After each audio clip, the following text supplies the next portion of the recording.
이는 그분께서 폭풍으로 나를 꺾으시고 까닭없이 내 상처를 크게 늘리시며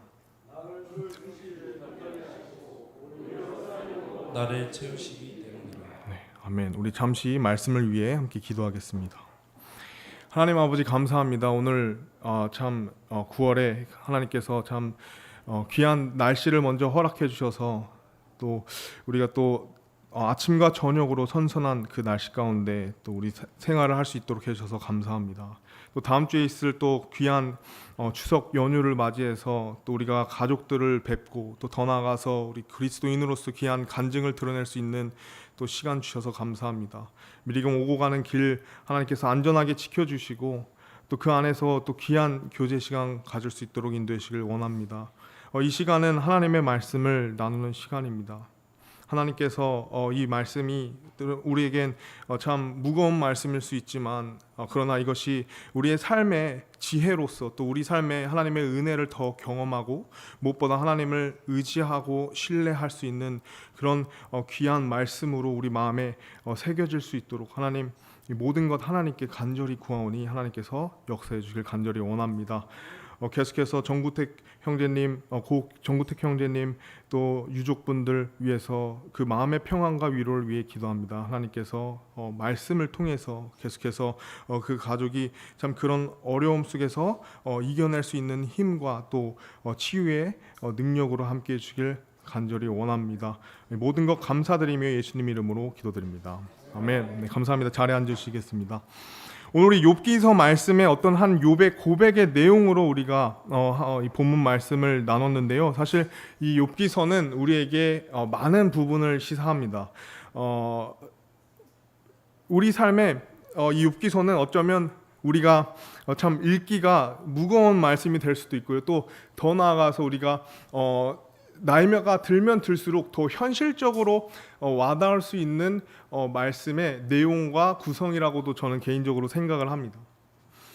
욥기서를 통해서 정말 이 세상을 살아가는 우리가 또 마주하는 이 세상 속에서 우리가 어떤 모습으로 살아가는지 때론 우리의 연약함의 모습을 볼 수도 있죠. 때론 우리가 하나님께 호소하는 모습을 볼 수도 있습니다. 그러나 중요한 것은 이 욥의 이야기는 우리한테 많은 교훈을 주고 또 뿐만 아니라 신약 성경도 보시면 이 욥에 대해서 특별히 언급할 정도로 이 욥의 욥기서에서 우리에게 주는 교훈은 참으로 심오하고 깊다는 사실입니다. 근데 이것이 참 놀라운 것이 성경이 연대기적으로 순서가 기록되어 있지 않고 사실은 이 역사적 시간적 순서를 봤을 때 욥기서가 가장 처음에 와야 하는 그 순서에 놓여 있을 정도로 욥기서는 가장 최초의 어떤 인류의 어떤 한 사건을 다룬 주제로서도 이 인류의 역사상 이것이 시사하는 것이 굉장히 깊다는 것을 우리가 발견할 수 있습니다. 이 욥기서의 내용을 우리가 너무 잘 알지만 먼저 이 욥에 대한 설명을 우리가 함께 살펴보기를 원합니다. 이 욥은 어떤 인물이었을까? 참 흥미롭게도 성경은 욥기서 1장 1절에 그의 모습과 간증에 대해서 이와 같이 말씀하고 있습니다. 우스 땅에 욥이라는 이름을 가진 한 사람이 있었는데 그는 완전하고 올바르며 하나님을 두려워하고 악을 멀리하는 자더라라고 말씀합니다. 이 욥에 대한 하나님의 말씀은 또 하나님의 관점은 이러했다는 것입니다. 그 사람은 완전하고 올바르다. 과연 우리가 삶을 살아가는데 하나님 앞에서 이러한 간증과 이러한 평가를 받을 사람이 몇 명이 될까요? 하나님의 말씀은 거짓말이 없으시고 하나님은 거짓말 하실 수 없는 분이신데 하나님께서 욥을 바라봤을 때 욥이 완전하다고 말했습니다. 뿐만 아니라 욥은 올바른 사람이라고 얘기했습니다. 그 올바르고 완전한 욥의 삶의 기초에는 하나님을 두려워하는 마음 그리고 악을 멀리하는 그 마음이 있었다는 것을 성경은 분명하게 보여준 것입니다. 더 나아가 욥은 부와 명예 앞에서도 결코 자신을 자만하지 아니하였고 오히려 하나님께 겸손하게 하나님을 의지하는 인물이었으며 자신의 개인적인 그 신앙, 그 믿음뿐만 아니라 그 자녀들의 믿음이 이어지기를 간절히 바라는, 그렇기 때문에 그들이 잔칫날에 잔치를 열 때마다 그들이 죄와 하나님을 저주하지 않도록 그 간절한 마음으로 아침 일찍 일어나 번제 업무를 하나님께 드리는데, 자녀가 7인데 7명 각 한 명 한 명 숫자에 맞춰서 드렸다는 한마디로 귀한 신앙의 부모님이었기도 합니다. 이러한 어떤 욥의 모습과 이런 간증을 봤을 때 욥은 사실은 하나님 앞에 복을 더 받으면 더 받을 인물이었지 결코 하나님께 징벌을 받을 인물은 아니었다는 것, 이것을 성경은 분명하게 보여주고 있다는 사실입니다. 그러나 우리가 알다시피 욥에게는 엄청난 시련과 고난이 찾아오게 되죠. 순식간에 찾아오죠. 단 한 번에 그 모든 것을 잃게 되는 것입니다. 우리가 말씀 1장을 보면은 그것이 가축과 종들인 것을 보는데, 그 가축과 종들을 어떻게 잃으냐, 바로 강도들에 의해서 빼앗기는데, 그 어떤 이 사건으로만 빼앗기는 게 아니라 또 다른 종이 말하기를 알 수 없는 불이 하늘에서 내려와서 그 가축들과 종을 모두 다 태워버린 것을 목격하고, 그 홀로 살아남은 종이 와서 그 불이 하나님의 불이라고 얘기를 합니다. 오늘날로 치면은 그의 사업이 완전히 망해버린 것입니다. 그의 재산을 완전히 잃게 된 것이죠. 문제는 거기서 그치지 않고 더 큰 악재가 겹치게 되는데, 바로 자녀들의 죽음이었습니다. 그것이 더 슬픈 이유는 그 이유와 그 원인이 광야로에서 불어오는 큰 바람에 의해 그들이 다 죽게 되었다고 얘기하죠. 즉 자연재해였습니다. 욥은 보통 사람이 일반적으로 한꺼번에 감당할 수 없는 그 엄청난 시련을 마주하게 되죠. 욥의 신앙과 간증을 보았을 때 사실 그는 그러한 재난을 받아야 할 이유가 전혀 없는 인물이었습니다. 그 가운데 욥은 한 가지 사실은 분명히 알았을 것입니다. 그것은 무엇이냐? 다른 것을 다 떠나서 이것이 하나님께로부터 왔다는 사실입니다. 왜냐하면 알 수 없는 불에 의해 그 가축과 종들이 멸할 뿐만 아니라, 문제는 그 자연재해, 그 자연을 주관하시는 하나님께서 그 큰 바람을 불어, 오늘날 치면 토네이도겠죠, 그것을 광풍으로 그 자녀들을 죽게 한 것, 이것을 들었을 때 욥은 이것이 하나님께로부터 왔다는 것을 알았다는 것이죠. 근데 그 사실이 얼마나 욥을 더 괴롭게 했었을까요? 왜냐하면 욥은 그토록 하나님께 신실하게, 또 하나님께 겸손하게 살아왔던 그의 간증과 그의 의가 있었지만, 하나님께서는 그 모든 것을 앗아갔기 때문입니다. 그리고 그 고난 가운데 욥은 다음과 같이 고백을 하는 거죠. 우리 본문 말씀에, 이는 그분께서 폭풍으로 나를 꺾으시고 까닭없이 내 상처를 크게 늘리시며 나를 숨쉬지 못하게 하시고 오히려 쓰라림으로 나를 채우시기 때문이니라 라고 고백을 하는 것이죠.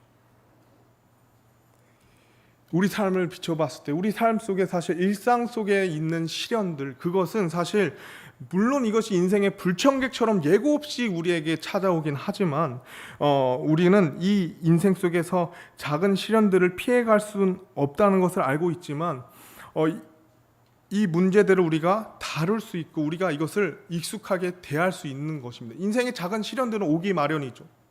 근데 문제는 무엇이나 오늘 욥과 같이 그 시련이 내게 감당하기 어려울 정도로 클 때라는 것이죠.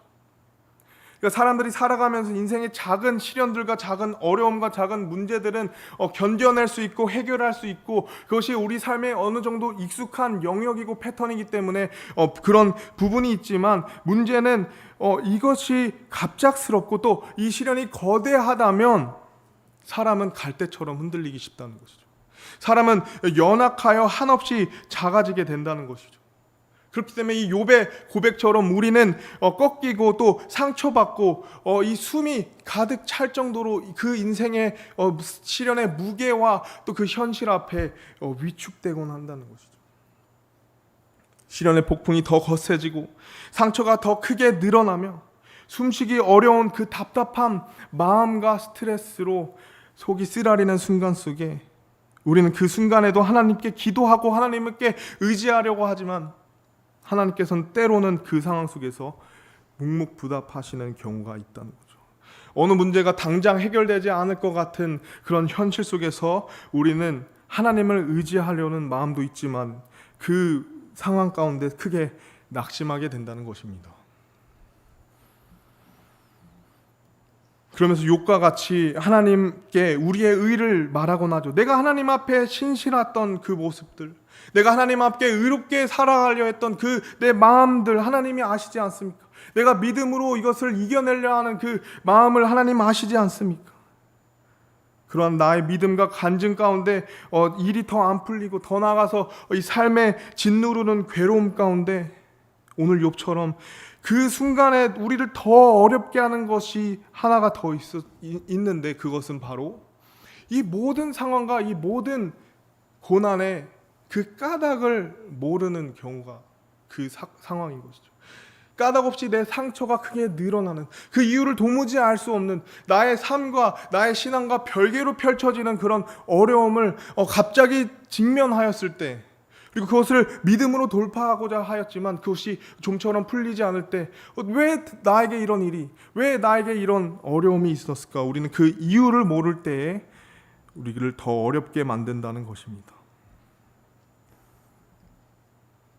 이런 어려움이 있을 때 저는 오늘 오후에 그런 어려움 가운데 우리가 낙심하는 것이 아니라 우리가 말씀을 통해서 그 이유 없는 이유를 모를지라도 그 이유를 모르는 고난 앞에, 그 시련 앞에 우리가 어떻게 그것을 이겨내고 견뎌낼 수 있는지 세 가지 자세를 함께 오늘 오후에 나오기를 원합니다. 우리가 먼저 첫 번째로 기억해야 하는 것은 우리는 하나님의 주권을 인정해야 합니다.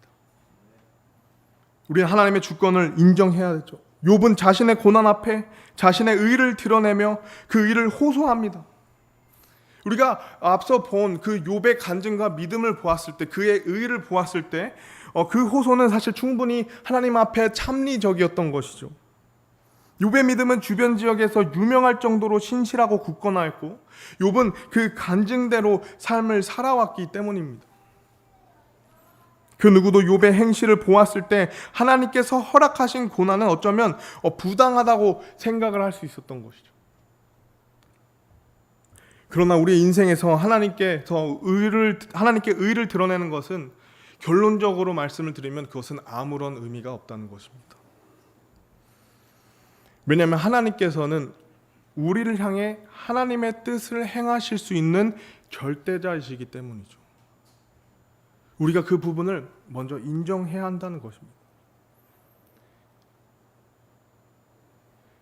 이것에 대해서 아주 잘 증거하는 말씀이, 우리가 말씀을 계속 아침에 묵상했지만 로마서 말씀이 이것을 아주 잘 증거를 하고 있습니다.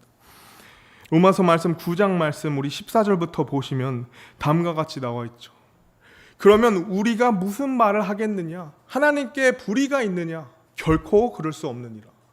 그분께서 모세에게 이르시되 내가 긍휼을 베풀 자에게 긍휼을 베풀고 내가 불쌍히 여길 자를 불쌍히 여기리라 하시나니 그런즉 이와 같이 그것은 원하는 자에게서 나지도 아니하며 긍휼을 베푸시는 하나님에게서 나느니라.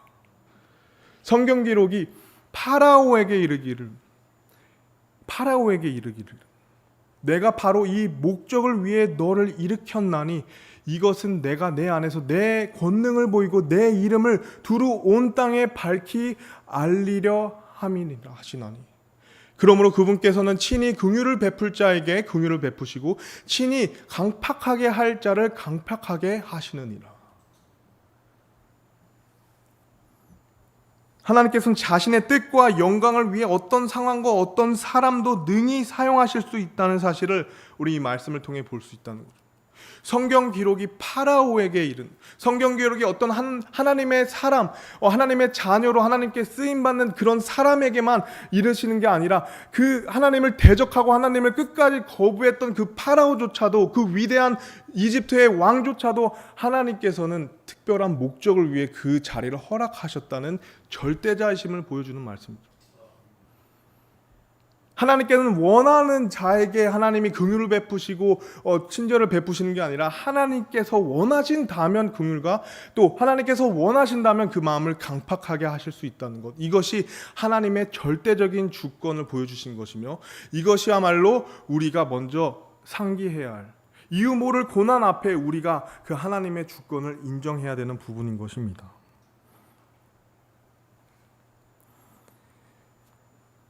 이렇듯 하나님께서는 온 우주 만물을 다스리시며 그 가운데 한 사람 한 사람을 기억하실 뿐만 아니라 특별한 계획을 가지고 계시는 분이란 사실입니다. 우리가 19절 말씀 계속해서 보시면요, 다음과 같이 나와 있습니다. 그러면 내가 내게 말하기를 어찌하여 그분께서 여전히 허물을 찾으시느냐, 누가 그분의 뜻을 거역하였느냐 할 터인데, 아니라 오 사람아, 내가 누구이기에 하나님께 대꾸하느냐, 지어진 것이 자기를 지은 이에게 어찌하여 나를 이렇게 만들었소 하고 말하겠느냐.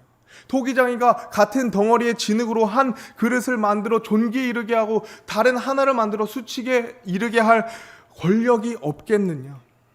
만일 하나님께서 자신의 진노를 보이고 자신의 권능을 알리기 원하여 파멸시키기에 합당한 진노의 그릇들에게 심히 오래 참으심으로 인내하시고 이로써 영광에 이르도록 자신이 미리 예비한 긍휼의 그릇들에게 자신의 영광의 풍성함을 알리려 하셨다면 무슨 말을 하겠느냐. 이 그릇들은 바로 우리니 즉 그분께서 유대인들 중에서 뿐만 아니라 이방인들 중에서도 부르신 자들이니라. 하나님께서는 하나님의 뜻과 영광을 위해서 그 어떤 사람도 그 어떤 상황도 주관하실 수 있는 그 절대 주권을 우리는 볼 수 있다는 것입니다. 그러므로 피조물인 우리, 하나님께 창조된 대원 받은 우리는 피조물로서 그분 앞에 그분의 주권을 인정할 뿐만 아니라 그분 앞에 우리는 순종해야 하는 거죠. 우리가 이유를 모를 고난과 이유를 모르는 그런 상황조차도 그것을 허락하신 분이 하나님이시라면 그 하나님의 주권을 우리가 먼저 인정해야 하는 것입니다. 물론 이것이 우리의 마음에 많은 시간이 필요하겠죠. 많은 노력이 필요하겠죠. 그러나 이것을 인정하는 것이 너무 중요한 것을 우리가 계속해서 볼 수 있는 것입니다. 내 앞에 이유 모를 시련과 고난이 있을 때 우리는 우리의 인생의 방향키가 나에게 있고 내가 헤쳐나가는 것이 아닌 그 모든 것을 주관하시고 인도하시는 하나님께 있음을 인정해야 한다는 것이죠. 잠언 말씀을 보시면 다음과 같이 나와 있습니다. 사람의 마음에 많은 계획이 있을지라도 주의 뜻 그것이 서리라. 또 다른 말씀에 사람의 마음이 그의 길을 계획하지만 주께서 그의 걸음을 인도하시느니라.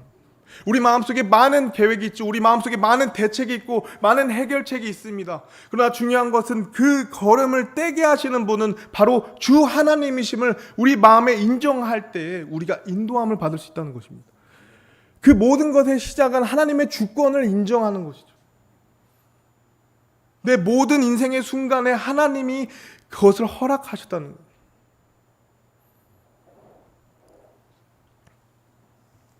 우리 인생은 우리가 무엇을 한다고 해서 그것대로 되는 것이 아닌 하나님의 주관하심을 인정하고 더 나아가 하나님의 인도하심을 구하며 따라가야 하는 것을 우리가 반드시 기억해야 하는 것입니다. 우리가 그렇다면 하나님의 주권을 인정할 때 두 번째로 우리가 가져야 할 자세는 바로 그 주권자이신 하나님께서 이제는 선하시다는 것을 신뢰해야 하는 것입니다.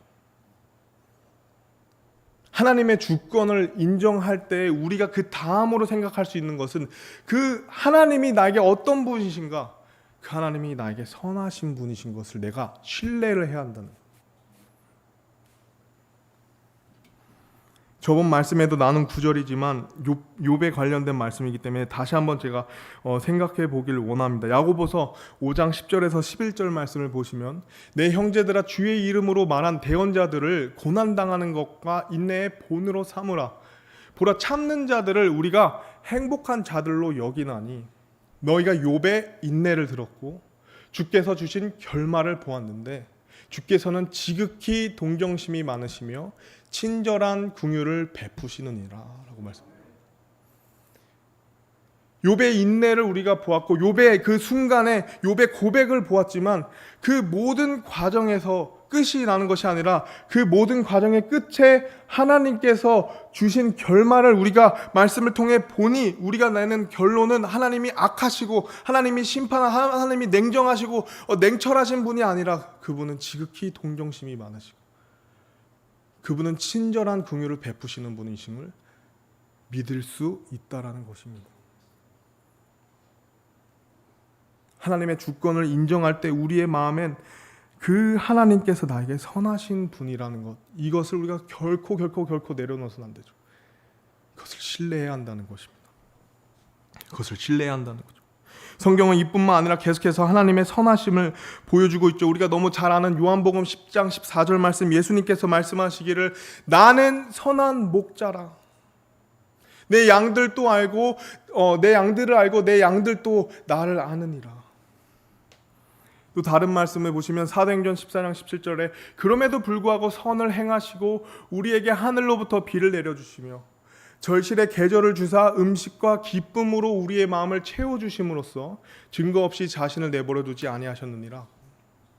우리가 이 추석에 우리가 이 말씀을 기억하기를 원합니다. 우리가 그 음식 앞에 이 모든 것을 나에게 주시기 위해 하늘의 모든 비와 또 그 날씨와 또 결실의 계절을 주관하신 하나님께서 선하시다는 것을 우리가 기억하기를 원합니다.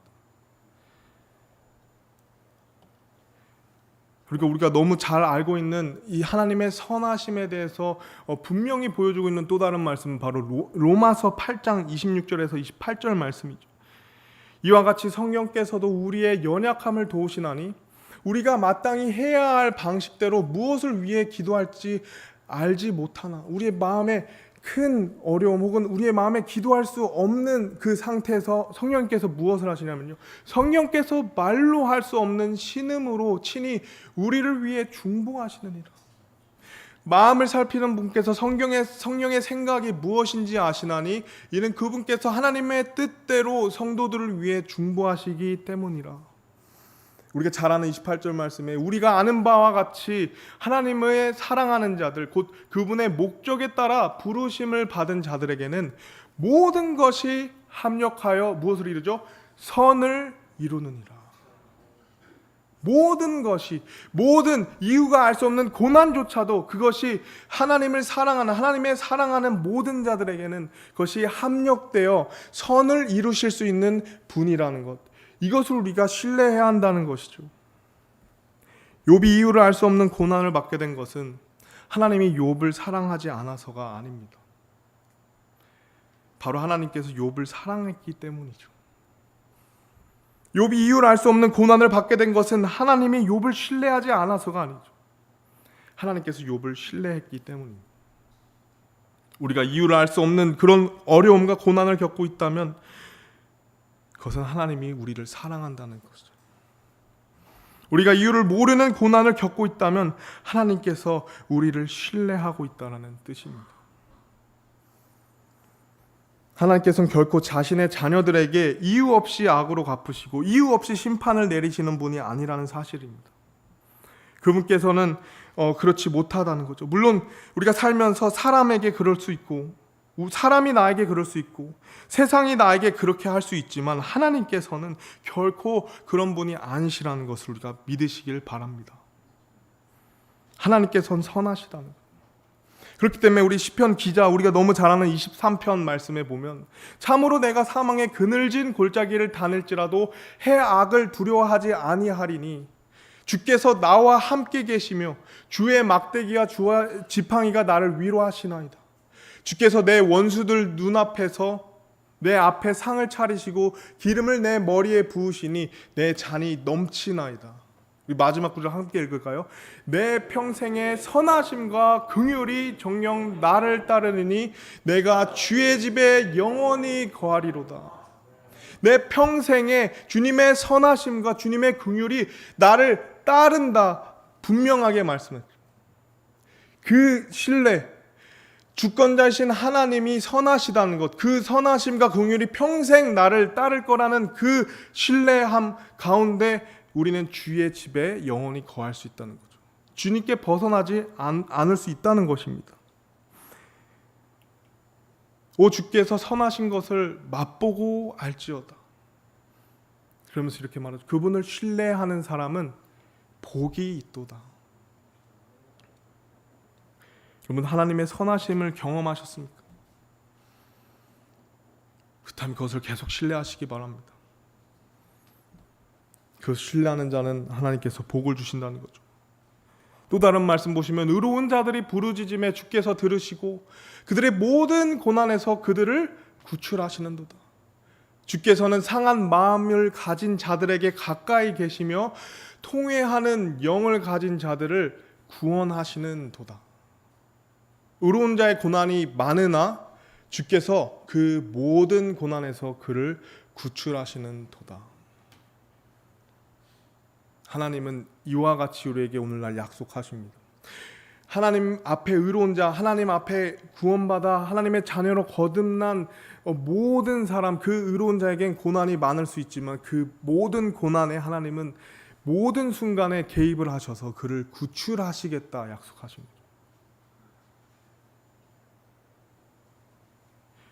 인생 속에 우리는 이유 모를 고난에 하나님을 원망하는 마음이 혹여나 든다면 우리가 반드시 기억해야 할 사실은 인생을 주관하시는 하나님께서는 결코 악한 분이 아니심을, 바로 나에게 귀한 선하신 분인 것을 신뢰할 때 우리는 마지막으로 선하신 하나님께서 허락하신 고난 가운데 우리는 우리가 할 수 있는 것을 찾고 행해야 합니다. 그 자리에서 내가 무언가를 할 수 있도록 하나님께 구하는 것입니다. 그것을 다시 말하면 신실하게 하는 것. 주님을 신뢰하는 마음이 가득한 상태에서 내가 나아가는 것은 신실한 것입니다.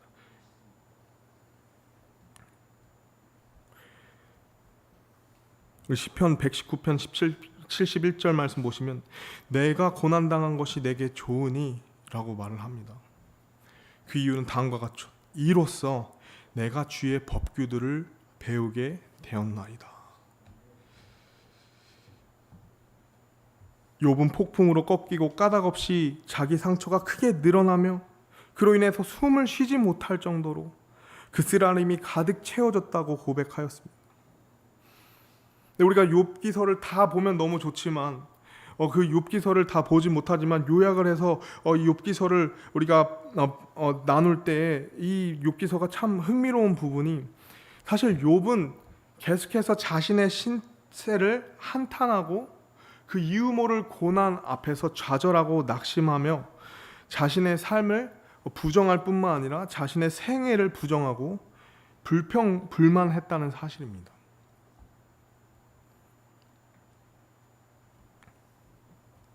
그것을 하나님을 향해서 외쳤다는 것이죠.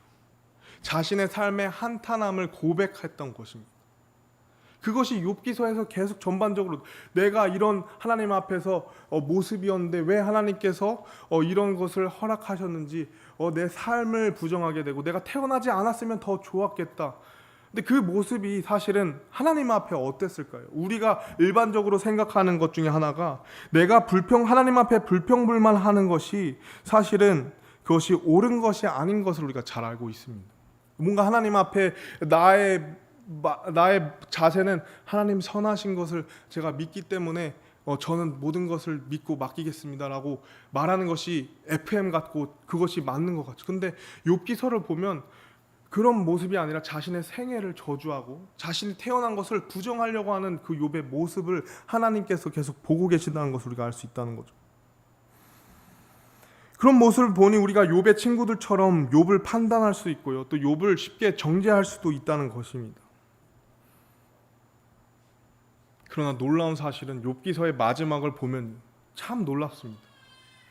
하나님께서 욥에게 나타나서 자신 앞에 불평불만을 토하고 또 자신의 생애를 저주한 그 욥을 향해서 두 팔을 걷어 붙이면서 너가 감히 나에게 이렇게 말해 하면서 하나님이 나타나신 것이 아니라 어떻게 하시죠? 욥을 옹호해 주시죠. 욥을 인정하고 욥을 옳다라고 말씀하십니다. 물론 욥에게도 교훈을 주시지만요. 그러면서 중요한 것은 욥을 쉽게 판단한 친구들에 대해서 하나님께서는 책망하시는 모습을 볼 수 있습니다.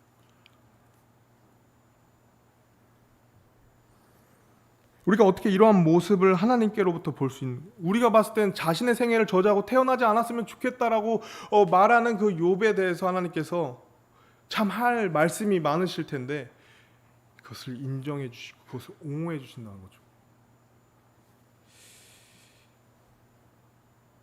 우리가 기도의 달을 맞이해서 중요한 사실이기도 합니다만, 하나님께서 욥을 인정하신 가장 큰 이유는, 욥은 비록 자신의 삶을 한탄하고 자신의 모든 그 슬픔과 감정을 토해냈지만 그것을 하나님께 드러냈기 때문이죠. 즉 욥의 모든 말과 모든 감정과 모든 그 생각은 하나님 앞에 드려지는 기도였다는 것입니다.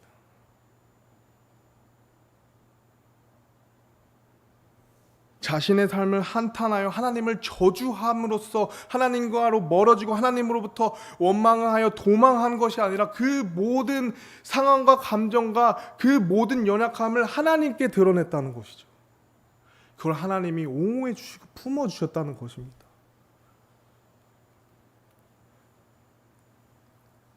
그렇기 때문에 욥은 이 상황에 대한 자신의 감정을 하나님께 솔직하게 토로했고요.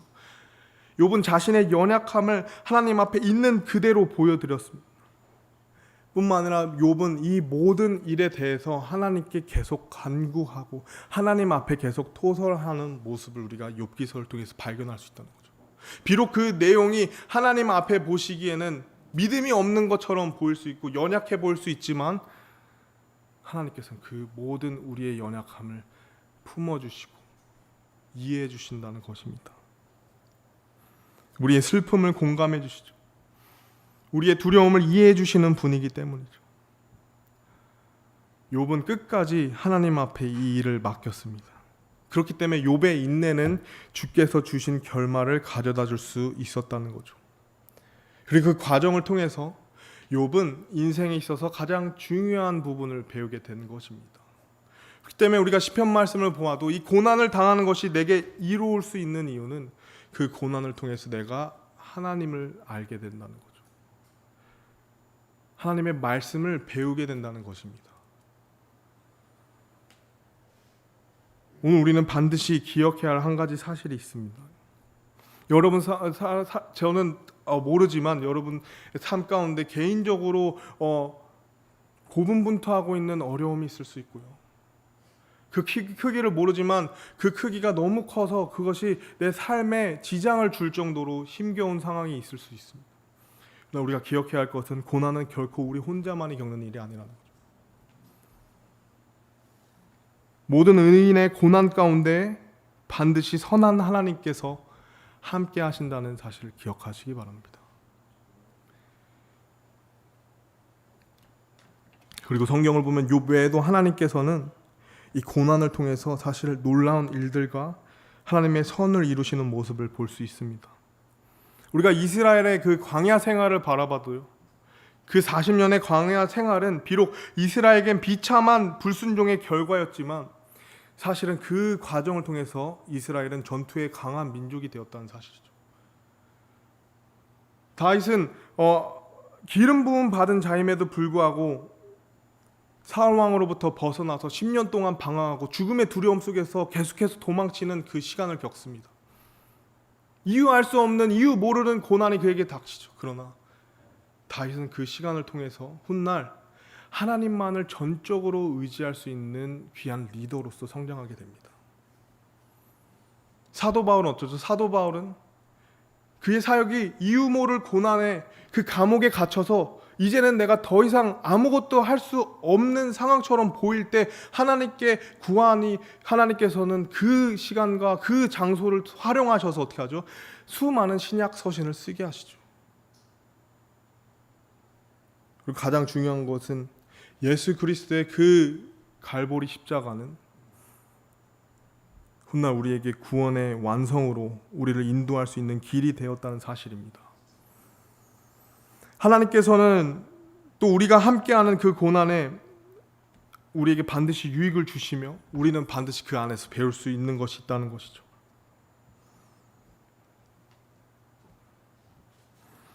제가 좋아하는 한 목사님의 격언 중 이런 말이 있습니다. 이것을 하고 마치기를 원하는데요. 제 인생에도 어려움 가운데 항상 기억했던 내용이기도 합니다. 우리가 앞에 보시면은 이 구름이 하나가 나오죠. 그리고 그 뒤에는 환한 빛이 비춥니다. 다음과 같이 얘기를 하셨습니다. 짙은 먹구름 뒤에는 항상 해가 빛나고 있습니다. 짙은 먹구름 뒤에는 항상 해가 밝게 빛나고 있다는 사실.